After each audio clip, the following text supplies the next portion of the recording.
Di jalan gunung yang kosong, seorang wanita berusaha untuk mendorong mobil dari atas tebing. Dan yang duduk di dalam mobil adalah anaknya yang baru berusia 2 tahun. Melihat mobil yang meluncur perlahan-lahan ke bawah, hati wanita itu seperti dipotong pisau.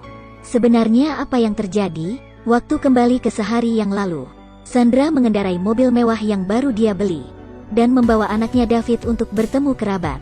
David yang duduk di barisan belakang perlahan-lahan mulai sedikit tidak sabar. Jadi Sandra sambil mengemudi dia sambil menghibur David. Benar-benar tidak ada cara, Jida terpaksa menyalakan musik. Dia ingin menggunakan lagu untuk menenangkan David. Tetapi ketika Sandra membuka sistem kontrol cerdas, tidak sengaja dia melihat sebuah data. Tercatat ada seorang wanita cantik yang duduk di dalam mobil ini. Tapi mobilnya baru saja dia beli. Hanya ada beberapa orang yang pernah duduk. Apakah suaminya berselingkuh di belakangnya? Sandra yang merasa curiga segera menelpon suaminya, tapi suaminya seperti tidak menghiraukannya. Langsung menutup teleponnya. Dari kepekaan indera keenamnya, Sandra menyadari bahwa suaminya mungkin sudah berselingkuh. Dan saat ini mereka mungkin lagi berdua. Jadi Sandra tiba-tiba mengerem dengan cepat. Dia membelokkan arah mobilnya dan bergegas untuk menangkap basah suaminya.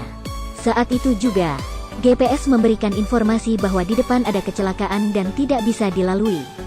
Sandra yang lagi bergegas akhirnya memilih sebuah jalan sepi. Langit mulai gelap. David yang duduk di belakang mulai menangis lagi. Untuk mengemudi dengan tenang, Sandra menyerahkan ponselnya kepada anaknya untuk bermain. Dan saat dia tidak memperhatikan jalan, mobil menabrak benda yang tidak diketahui. Sandra yang panik segera turun dari mobil untuk memeriksa. Ternyata telah menabrak seekor rusa. Saat dia akan memindahkan rusa itu, David yang duduk di barisan belakang mengacaukan ponselnya. Secara tidak sengaja menyalakan sistem kontrol jarak jauh dan mengatur mobil menjadi mode fall. Kemudian alarm mobil mulai berbunyi. Jendelanya semuanya tertutup rapat. Kunci pintu juga ditutup, sehingga Sandra terkunci di luar mobil. Ini adalah mobil terpintar dan teraman di dunia. Bagian luar terbuat dari baja halus, dipasangkan dengan kaca anti peluru yang tipis. Jika terkunci dari dalam, maka akan sangat aman seperti lemari besi. Tapi karena sistem keamanan ini menempatkan anaknya David dalam bahaya. Dia baru berusia 2 tahun, sehingga tidak tahu bagaimana membuka kuncinya. Bagaimanapun Sandra berteriak, dia terus menunduk dan terus bermain.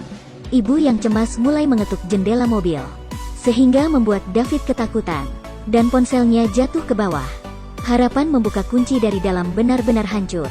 Sandra yang cemas segera menemukan batu besar. Kemudian dia melempar dengan kuat ke arah kaca jendela. Tapi tindakan itu tidak membuat sedikit goresan pun pada kaca. Sebaliknya, David di dalam mobil berteriak ketakutan. Meskipun saat ini Sandra sangat cemas, tapi dia masih harus tersenyum. Dia membuat berbagai macam lelucon aneh agar David tersenyum. Melihat David yang mulai tenang, Sandra pergi ke arah lampu. Dia ingin meminta bantuan, tapi saat dia masuk, dia menyadari ini hanya pembangkit listrik kecil.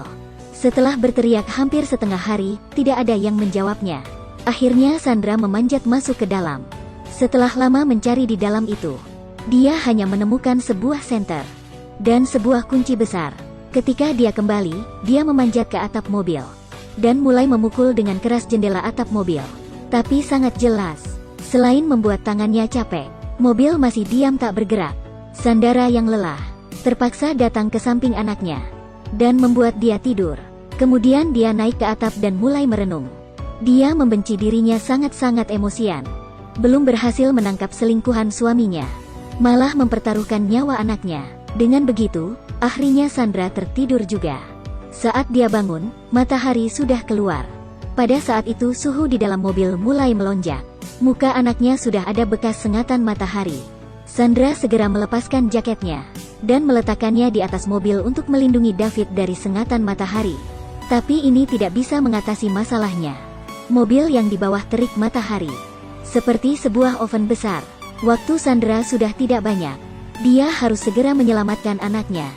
Saat itu sebuah tanda di tepi jalan menarik perhatian Sandra. Atasnya tertulis ada bandara di dekat ini. Ini seperti titik penyelamat hidupnya. Sandra bergegas ke sana. Tapi saat dia sampai di sana, landasan pacu kosong. Hanya ada satu pesawat penumpang yang ditinggalkan. Setelah mencari lumayan lama, Sandra tidak menemukan sesuatu yang berguna. Akhirnya dia mengambil sebuah botol. Sandra ingin menggunakannya untuk mengisi air dan mendinginkan mobilnya. Ini adalah salah satu cara yang terpikirkan oleh Sandra. Tapi cara itu tidak berguna. Suhu di dalam mobil terus meningkat. David yang di dalam juga sudah pingsan. Seperti bencana yang beruntun. Saat itu datang seekor anjing liar. Dia langsung mengejar ke arah Sandra. Karena mobil terlalu panas, dia tidak bisa naik ke atas. Sandra terpaksa bersembunyi di bawah mobil. Dengan kuncinya dia melawannya. Tapi dia tidak memperhatikan kakinya. Anjing liar itu menggunakan kesempatan untuk menggigit kaki Sandra. Saat Sandra merasa putus asa, anjing liar itu tiba-tiba pergi meninggalkannya. Rupanya rusa di depan mobil menarik perhatiannya. Anjing langsung memakan daging rusa. Mengetahui sasaran anjing liar, Sandra berusaha mendorong rusa, berharap anjing itu pergi setelah mendapatkan mangsanya. Tapi saat rusa didorong, mobil mulai mundur. Ternyata Sandra lupa mengunci rem tangan saat turun mobil. Saat ini, dia tidak lagi menghiraukan ketakutannya. Sandra segera keluar dari bawah mobil dan berusaha sekuat tenaga menahan mobilnya. Pada saat itu, tepat ada sebuah batu yang menahan roda belakang mobil. Akhirnya mobilnya berhenti. Namun walaupun mobilnya berhenti, tapi Sandra yang tidak bisa membuka pintu mobil, harus melihat anaknya kepanasan di dalam mobil. Ini mungkin bisa membuat anaknya mati. Melihat tebing tidak terlalu tinggi, Sandra tiba-tiba terpikir sesuatu. Karena sudah tidak ada cara lain, dia ingin meniru apa yang dilakukan oleh kartun. Siapa tahu mobilnya bisa terbuka dan bisa menyelamatkan anaknya. Waktu tidak menunggu orang, sama sekali tidak memberikan kesempatan untuk berpikir. Jadi berusaha untuk melepaskan batu di roda belakang mobil. Tapi kuncinya masih di samping anjing liar. Sandra dengan tangan kosongnya terpaksa pergi merebut kunci itu. Menghadapi anjing liar yang ganas, Sandra mengeluarkan teriakan yang ganas, sehingga menakuti anjing liar itu, dan berhasil mendapatkan kunci. Setelah berhasil memindahkan batu, Sandra berusaha sekuat tenaga untuk mendorong mobil perlahan-lahan mendekat tebing. Kemudian dengan kekuatan terakhirnya, akhirnya berhasil membuat mobil jatuh ke bawah. Benar saja ini adalah mobil yang sangat aman. Saat guncangan yang kuat, sistem otomatis aktif. Sistem keseimbangan kendaraan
untuk menyelamatkan anaknya. Sandra yang awalnya tak berdaya dan ketakutan di tengah-tengah, kemudian akhirnya berusaha sekuat tenaga.